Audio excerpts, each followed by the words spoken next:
Late in the first half, there were some strange going-ons at Miami where the San Francisco 49ers were not using their timeouts. John Lynch, GM of the team, what's going on? Use your timeouts. And that was the first moment in the game where there was any criticism of Coach Kyle Shanahan. But it got worse in the second half. And look, Chris, we talked earlier about the decision, 4th and 2, first drive of the third quarter at the 24-yard line of the Chiefs, kicking the field goal, making it 13-10. You and I are fine with that. What we're not fine with, or at least what I'm not fine with, is the clock management with the ball, 11:57 to play, up 10 points against an offense that has the potential to emerge from its slumber at any given moment. You've got to chew the clock. You've got to run the ball. This is the ultimate running machine. Tyrann Mathieu, the chief safety, said after the game, we were grateful when they stopped running the ball. You get 5 yards on first down, and then you throw a couple of passes and you have to punt. They did that when they got the ball back up 3, throwing the ball and not running the clock when they should. That's the criticism here, Chris. You've got to keep the clock moving. You've got to give a coach in Andy Reid, who's got a reputation for not displaying a sense of urgency with a game on the line, you got to give him less time on the clock, not more. Well, okay. Yes, I understand that. It wasn't like he was calling bombs down the field or anything like that. We could also be sitting here, and again, the play we're talking about, the guy behind was open. It was right over the middle of the field. It wasn't a huge risky play throw.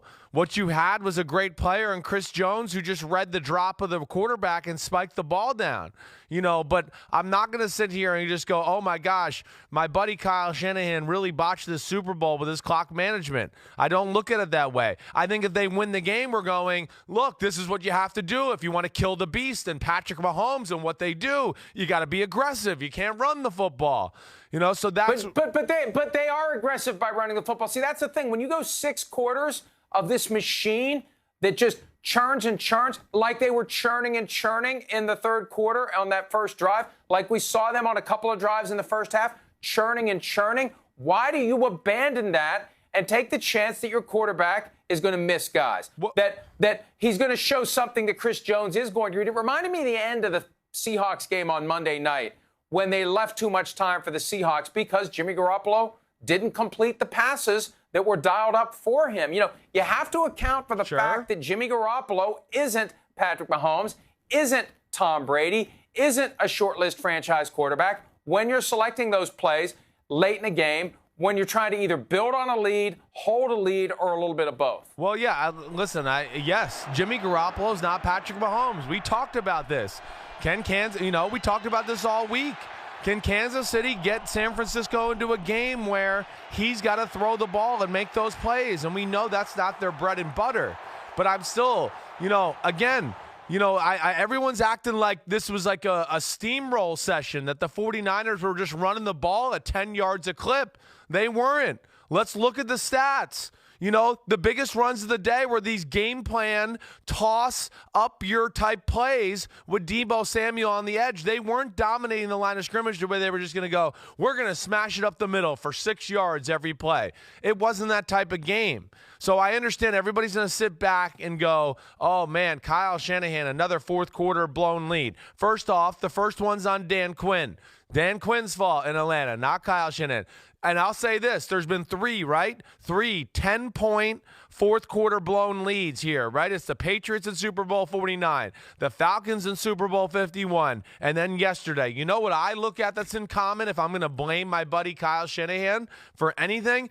All 3 are the Seattle defensive scheme. Mike, the scheme that I tell you all the time, they line up in the same defense every single play, and it's all about the pass rush. And if the pass rush doesn't get there, the quarterback feels very comfortable because it's the same defense. Wait for it.